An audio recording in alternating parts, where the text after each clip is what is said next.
Assalamualaikum warahmatullahi wabarakatuh. Selamat datang di Jurnal Intan Indigo. Mugi sedaya tansah pinaringan rahayu sagung dumadi. Nah, sahabat Jurnal Intan Indigo, saat ini aku ditemenin sama Mas Day Ya, buat jalan-jalan bukan bareng Javanika ya, beda server. sahabat Jurnal Intan. Sahabat Jurnal Intan. Servernya beda. Iya. Kali ini aku ditemenin Mas D buat jalan-jalan, lebih tepatnya napak tilas ya Mas D. Dan memang langkahnya memang diarahkan untuk sowan ke sini, untuk bisa napak tilas ke sini. Nah, Mas D, ini kan ada di Makam Raja Kota Gede ya, Gede. situs Kota Gede. Ada Situs, makamnya, ada makamnya. sendangnya, Ya. kemudian ada masjidnya juga. Jadi masjid satu gede. komplek. Ya, dan sendangnya ada sendang kakung sama sendang putri ya, Ya. Mas. Nah, Satu ngomong-ngomong aku baru pertama kalinya datang ke tempat ini Mas D. Baru kalau sowan ziarah ke makamnya itu baru pertama kali ke sini. Kalau Mas D udah pernah ke sini atau? Jelas belum pernah. Jadi kalau ke Kota Gede sering Mbak Intan, teman-teman semua. Cuman ketika di makamnya itu baru kali ini ya. seperti itu. Ya memang ya kalau kita bicara rasa ya, saya ketika mau ke makam ini, saya pengen ke makam juga, masuk ke Kota Gede, ke sendangnya sudah, ke masjidnya sudah, makamnya belum. Cuma nggak mau kalau sendiri, pengen cari temen kayak gitu, tapi nggak tahu nanti bakal temennya siapa yang pertama kali ke sini seperti itu. Iya. Berarti ternyata malah Mbak Intan. Iya. Ini bisa hitungannya bukan janjian ya Mas, tapi gimana ya, kalau janjian itu kan jauh-jauh hari udah direncana, tapi itu kayak yang bisa dibilang ayo Mas D ke Kota Gede gitu doang ya, yang kebetulan waktunya pas, ya udah kita ke sini gitu kan. Berarti Mas D ini biasanya itu ke sendangnya ya Mas? Iya, karena kan selain vibes-nya yang enak di Kota Gede, buat ini Mbak, buat recharge. Yang terdekat lah ya, di Jogja kan sudah ke Kota Gede aja kayak gitu, karena memang enak energinya. Cuman kalau ke makam kan memang apa ya, menurut saya niatnya itu memang apa ya, ziarah, berdoa, dan niat-niat yang memang buat dalam tanda kutip ketemu sama eyang-eyangnya, ketemu sama leluhurnya kayak gitu. Kalau ke Sendang kan lebih ke recharge kayak gitu, kayak beda ini ya, beda tujuan ya healing Mas? lah. Apa? Healing Healing natural ya Mas. Nah, kalau aku sendiri itu asli Jogja, tapi mondar-mandir ke Kota Gedenya sering, cuman sama sekali belum pernah untuk ke sendangnya, juga baru kemarin survei ke sini baru tahu ada sendangnya. Terus sekarang juga baru bareng Mas D masuk ke dalam ke makam raja gitu. Nah, ngomong-ngomong, saat Mas D masuk ke tempat ini, yang dirasakan apa Mas? Yang ke ini ya, ke beda, pasti beda kan, ya. setiap datang itu kan pasti beda. Apa ya? Kalau ya kita kembali bicara rasa ya, kayak nah sampai juga tuh ke sini ya, semacam ada perasaan seperti itu. Kemudian kalau di dalam tadi ya kayak kita balik kampung, kayak kita mengunjungi eyang-eyang kita. Misalnya saya punya eyang nih di satu kampung ya, saya kayak mengunjungi eyang, gimana lihat di kampung masih kayak yang dulu dan sebagainya, kayak gitulah. Seperti itu. Rasanya seperti itu. Mbak Intan sendiri gimana ini? Kalau aku tadi kan sebelumnya udah datang ke sini buat survei kan. Itu biasa aja Mas, muter, tapi memang nggak masuk ke dalam, muter ke Sendang kayak gitu kan. Nah, itu balik lagi memang tujuannya kan cuman untuk survei, cuman untuk pengen tahu, tapi beda banget sama hari ini. Hari ini yang memang sudah diniatkan untuk bareng Mas D untuk ziarah gitu kan. Itu sebelum masuk itu hatinya bergetar Mas. Tapi beda, nggak kayak gini loh. Kalau deg-degan ujian, mau ujian sama takut itu kan beda. Kalau ini bergetar, lebih ke hatinya tuh bergetar gitu, nggak tahu kenapa. Itu udah menghela napas panjang udah berkali-kali, itu kayak gitu nggak hilang. Dan rasa itu hilang saat habis masuk ke makam, habis ziarah ke makam. Nah pas di dalam itu tadi sempat kita bareng doa ya Mas. Itu waktu hening, posisinya habis kirim doa, itu ada rasa rindu, kayak udah lama ditunggu-tunggu, dan ada rasa kerinduan. Itu yang paling dominan. Kayak udah diharap-harap Mbahni kayak gitu ya. Kayak gitu loh, kayak seolah-olah udah lama nggak ketemu Simbah kayak gitu kan, udah dipanggil-panggil tanda kutip gitu kan. Akhirnya ada yang dominan, ada rasa rindu yang teramat dalam, kayak yang baru ketemu gitu loh Mas. Kayak gitu. Kalau itu vibes-nya saya juga kerasa sih Mbak, dibanding ini ya, dibanding mau bertemu kayak raja-raja besar tanah Jawa pada waktu itu, malah lebih seperti ini loh yang mungu kayak gitu loh. Bisa gitu ya? Berarti sama rasanya ya. Kayak ini nggak tertuju siapa sosoknya ya, tapi lebih ke rasanya ini loh. Ini loh Eyangmu ini loh. Terus ada rasa rindu yang teramat dalam, yang dalam banget gitu loh, masih sampai aku tadi tuh yang nggak bisa di stop, nangisnya nangis rindu gitu loh. Jadi ya habis di tempat pertama, yang kan ada beberapa titik ya, yang pertama banget kita masuk di satu titik itu, nah di situ yang paling dalam. Dan pasti udah mulai gambar nih. Saya izin gambar nih. Nggak apa-apa, ngalir aja Mas. Dan nah ini hubungannya sama yang digambar Mas D sepertinya. Oh gitu. Nanti dulu lah. Belum jadi apa-apa ini baru. Tapi udah nyambung ya. Itu oh iya, buat masuk ke sini, kalau buat ke Sendang itu kan boleh pakai ageman biasa ya Mas. Tapi kalau untuk ziarah ke dalam ke makam raja itu memang di sini aturannya, bisa dibilang begitu ya Mas, aturannya buat ganti ageman. Kalau perempuan pakai kemben, dan yang kakung pakai ageman peranaan. Iya, ini namanya apa? Ageman peranaan ya. Lurik. Iya. Lurik peranaan. Iya, gitu. lurik peranaan. Motifnya gitu. Kalau nggak salah, nanti kalau salah dibenerin Mbak. Iya. Telupat ya. Ada telu itu 3, 4 itu 4. Iya. Jadi kayak lurik itu juga apa ya? Juga mungkin beda sama batik. Batik ada motif ini, ini. Lurik pun juga di Mataram ini juga motifnya ada yang telupat, ada yang lurik gerimis, ada yang macam-macam kayak gitu. Dan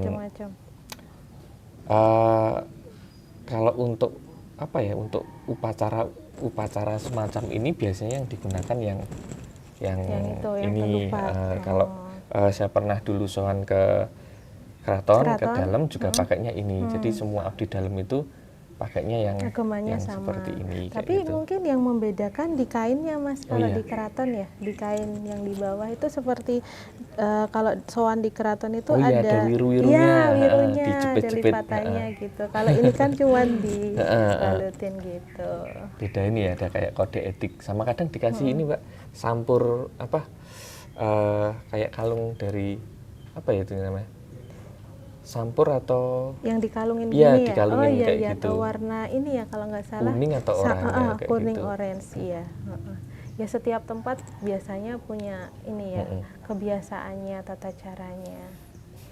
Kalau di ini Mbak, di jurnal Intan Indigo ini kenapa kok ke tempat-tempat yang apa ya, yang semacam ini, semacam kota gede? Biasanya kan kalau kita bicara konten-konten metafisika itu ya larinya ke horor, kemudian ya mungkin beberapa ada yang sejarah, kemudian ada yang ke kejawen, kebudayaan. Nah, untuk jurnal Intan Indigo sendiri bagaimana Mbak? Kalau Jurnal Intan Indigo sendiri itu mulai dari tahun kemarin 2021 itu memang udah terpanggil, hatinya tuh udah terpanggil buat napak tilas mesti. Jadi memang ke tempat-tempat yang situs, tempat-tempat yang bersejarah, tempat yang pastinya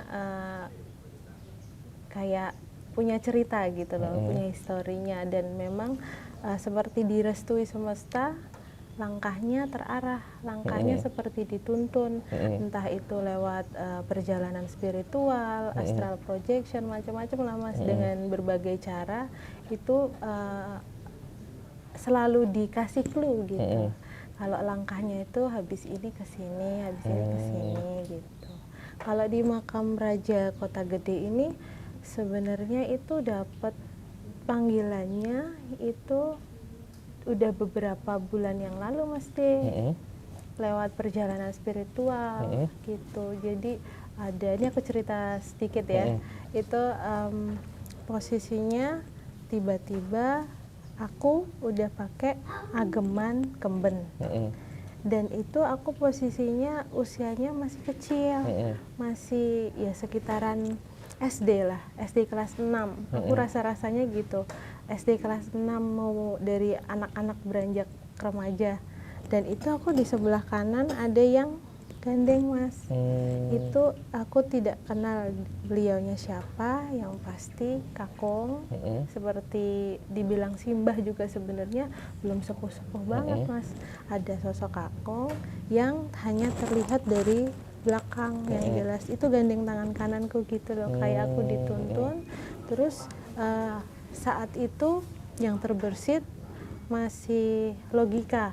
Jadi ini di mana kok kondisinya seperti aku nggak pernah kenal tempatnya gitu. Dituntun kayak yang udah ikut aja gitu. Terus yang terlihat itu yang di sebelah situ mesti yang susunan batu bata merah yang di situ. Yang sebelum masuk ke ganti ageman ini ya, susunan batu bata merah, terus dituntun lagi masuk, masuk, terus ketemu ini, masuk lagi ke makam, gitu. Dan beliaunya itu sempat nyebutin beberapa nama, dan itu bukan nama panggilan, mesti kayak yang nama asli yang panjang tuh loh. Kalau orang zaman dulu kan kayaknya nama aslinya panjang-panjang ya. Ada gelarnya, ada terahnya kayak gitu. Iya kayak gitu. Disebutin ini namanya ini gitu. Dan aku kan tadi bilang belum pernah ke sini, belum pernah sowan ke sini. Itu setelah tadi kita masuk, oh ternyata sama kayak yang aku lihat kondisi di dalamnya tuh loh. Yang ada banyak makam, nggak cuma 1 2 tapi ada banyak makam gitu. Dan yang beliaunya, yang kakung itu bilang gini, intinya cari tempat ini, nanti kamu akan tahu, kamu akan paham ketika kamu sudah sampai ke tempat ini gitu. Itu udah berapa lama Mbak Intan dapat Berapa kayak bulan gitu? yang lalu sebelum, dan itu aku juga nggak ada rencana yang Januari mau pulang ke Jogja, nggak yang kayak gitu Mas. Gitu udah dikasih tahu itu dari tahun lalu, berapa bulan menjelang ke akhir tahun. Bisa gitu ya. Kayaknya relate dengan yang di gambar, tapi nanti ditunjukinnya. Saya masih pengen ngikutin dulu Mbak, kayak gitu. Biar nggak terlalu tersugesti juga, aku pengen ini ngikutin mengalir nanti ada apa seperti itu. Karena ya memang ada 2 orang, anak kecil sama bapak-bapak. Cuman kalau tadi Mbak Intan bilang yang digandeng tangan posisinya kanan, kalau nggak salah tangan kanan. Tangan kanan, saya malah melihat tangan kiri. Mbak Intan itu di sebelah kirinya, kemudian bapak-bapaknya itu di sebelah sini. Mbak Intan di sebelah kanannya, bapak-bapaknya yang sebelah kirinya. Sebelah kiri itu gitu. Ketika saya lihat dari belakang. Kalau dari depan iya, kalau dari belakang kan Tapi digandeng kan Mas? Kayak yang dituntun gitu loh, gimana sih? Kadang dituntun, kadang di ini, Iya. nggak digandeng Enggak terus, yang enggak. terus-terusan enggak, tapi saat mau masuk Didampingi. itu, iya. Iya. Waktu mau masuk yang bangunan yang itu loh Mas, yang batu bata merah itu posisinya aku digandengnya tuh dipegang tangan gini loh Mas, kayak dituntun gitu. Nah begitu masuk memang nggak terus-terusan digandeng, Iya, tapi iya. memang ada beliaunya gitu. Nah yang begini itu waktu ada di makam di dalam itu beliaunya nunjukin gini Mas. Oh gitu. Iya satu persatu yang nyebutin namanya yang panjang itu. Kalau begini kan posisinya Oh, iya. nanti mungkin bisa di review ya. Makanya saya tadi pengennya mengalir biar nggak tersugesti nanti Mbak Intan cerita apa. Karena kan namanya apa perjalanan spiritual itu seperti 11-12 dibilang mimpi bukan mimpi ya, tapi ya jelas gitu detail. Iya. Dan bersambung itu Mas. Jadi setelah kesini itu beliaunya ngasih clue setelah ke tempat ini itu kalau itu nyebut nama ke makam Raja Imogiri gitu. Ya, itu Mas. saya juga belum pernah ya. Nah, ngomong-ngomong kalau Mas D itu sempat ada panggilan kah sama seperti aku buat kesini atau berbeda cerita? Jadi saya masih ini Mbak, masih proses antara mengikuti yang seperti itu atau enggak. Kalau dibilang ada panggilan atau enggak, jawabannya iya dan enggak. Kalau misalnya enggak, saya enggak tahu itu panggilan atau bukan. Tapi kalau iya, saya pernah merasa dinotif kayak gitu ke Kota Gede kayak gitu loh. Ke Kota Gedenya itu enggak cuman ke Sendangnya, tapi juga ke makam. Cuman saya waktu itu dalam ini ya imajiner ya seperti itu. Ya kapan-kapan, tapi kalau sendiri nggak mau, aku pengennya ada temennya, tak nyari teman dulu siapa. Nah nggak tahu yang dilalah ya dalam tanda kutip ya. Kok Mbak Intan juga tadi ceritanya dapat apa ya itu WC atau apa ya? Panggilan itu tadi panggilan. ya, Mas? Saya sih nyebutnya sih? notif gitu aja lah yang gampang kayak gitu. Itu, Ada notif juga. Iya. Terus kayaknya sinkron kayak gini kan. Kalau nggak salah harus sinkronisasi dulu ya. Kata yang indigo-indigoan kayak gitu, saya nggak tahu. Katanya harus ada sinkronisasi. Misalnya saya Mbak Intan mau jalan bareng nih ke makam. Kalau misalnya nggak sinkron ya katanya nggak bisa seperti itu. Terjadi, jadi kadang ini kita ya nyari yang sinkron. Nah kalau udah sinkron baru nanti jalan kayak gitu. Iya, benar itu Mas D. Itu udah lama Mbak dan berkali-kali, nggak cuman sekali. Cuman ya bodohnya saya nggak tahu ini yang notif siapa, dari mana. Kalau Mbak Intan kan wujudnya kayak astral projection, mungkin ada visualnya. Saya cuman kayak nyamber gitu aja. Tapi kesebut maksudnya makam Raja Kota Gede atau hanya Kota Gede? Nggak kesebut dalam kata-kata, tapi kayak di Sherlock lah kayak gitu. Nih, mana toh? Wah, Kota Gede ya kayak gitu. Semacam itu. Sempat visual sekilas, dan yang seperti itu kalau bukan Kota Gede ya nggak ada lagi seperti itu. Oh ya udah, yang paling Kota Gede kayak gitu.